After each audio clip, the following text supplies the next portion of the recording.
নমস্কার বন্ধুরা, গৌরীর কিচেনে সবাইকে স্বাগত। আপনারা পালং শাকের তো অনেক রকম রেসিপি খেয়েছেন। আজকে আমি বানিয়ে নেব একদম অন্যরকম ভাবে।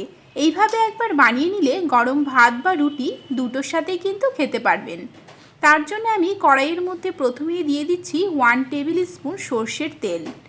তেলটা ভালোভাবে গরম হয়ে এলেই এর মধ্যে দিয়ে দেব কেটে রাখা আলুগুলো। এখানে আমি 5টা আলু ছোট ছোট করে কেটে নিয়েছি।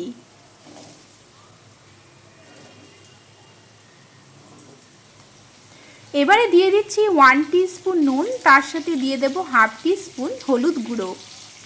এবারে আলুটাকে খুব সুন্দর করে নেড়েচেড়ে নিয়ে মিশিয়ে নেব। এবারে আমরা 5 মিনিটের জন্য ঢেকে রেখে আলুগুলোকে হালকা লাল লাল করে ভেজে নেব।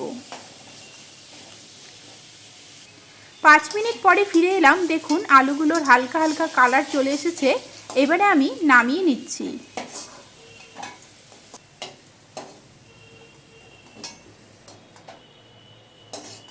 অন্যদিকে মিক্সিং বোলের মধ্যে দিয়ে দিচ্ছি একটা পেঁয়াজ, হাফ ইঞ্চি আদা, 7 থেকে 8টা গোটা রসুনের কোয়া, একটা টমেটো, দিয়ে দেব 2টো শুকনো লঙ্কা। এবারে সামান্য পরিমাণে জল দিয়ে মিহি একটা পেস্ট বানিয়ে নেব। এবারে কড়াইয়ের মধ্যে দিয়ে দিচ্ছি আরও 1 টেবিল স্পুন সর্ষের তেল। তেলটা গরম হয়ে এলেই দিয়ে দেব হাফ টিস্পুন গোটা জিরে ফোড়ন। জিরেটা ফুটে উঠলেই দিয়ে দিচ্ছি একটা কুচিয়ে কেটে রাখা পেঁয়াজ। পেঁয়াজটাকে 3 থেকে 4 মিনিটের জন্য নেড়েচেড়ে নিয়ে একটু ভেজে নেব। এখানে পেঁয়াজটা যতক্ষণ না হালকা হালকা কালার আসতে শুরু করে দেবে ততক্ষণ অবধি ভেজে নিতে হবে। ভাজতে ভাজতে প্রায় 3 মিনিট হয়ে এলো, আর কিন্তু পেঁয়াজটা ভাজবো না। এবারে আমরা যে পেস্টটা বানিয়ে রেখেছিলাম সেই পেস্টটা এর মধ্যে দিয়ে দেব।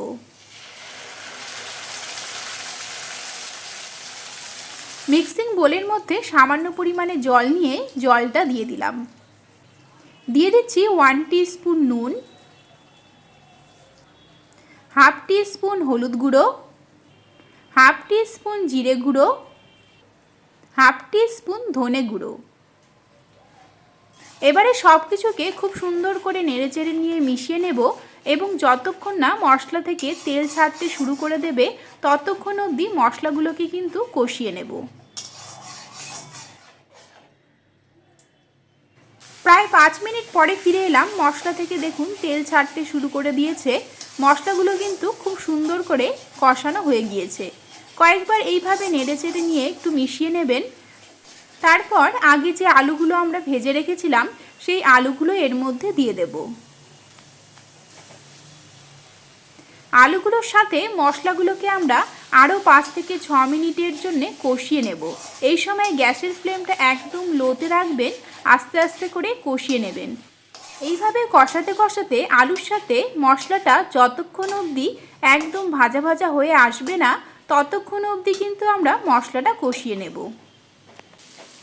আরও 5 মিনিট পরে ফিরে এলাম। এবারে দেখুন খুব সুন্দরভাবে মশলাগুলো কিন্তু ভাজা ভাজা হয়ে এসেছে।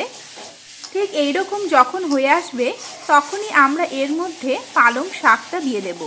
তার আগে কিন্তু পালং শাকটাকে অবশ্যই পরিষ্কার জলে খুব ভালোভাবে ধুয়ে নিয়ে একদম কুচো করে কেটে নিতে হবে।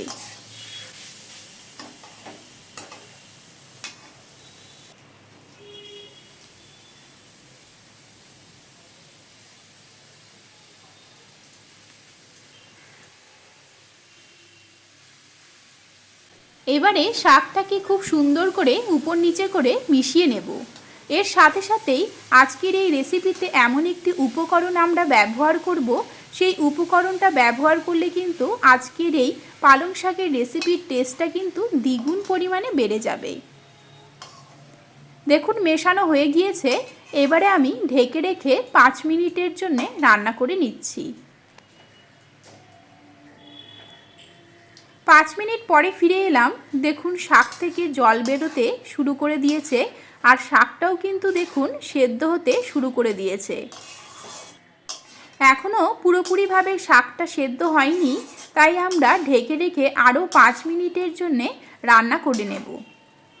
তবে এইভাবে একটু মাঝে মাঝে নেড়েচেড়ে মিশিয়ে দেবেন, তাহলে কিন্তু শাকটা সব দিক থেকে খুব সুন্দরভাবে সেদ্ধ হয়ে যাবে।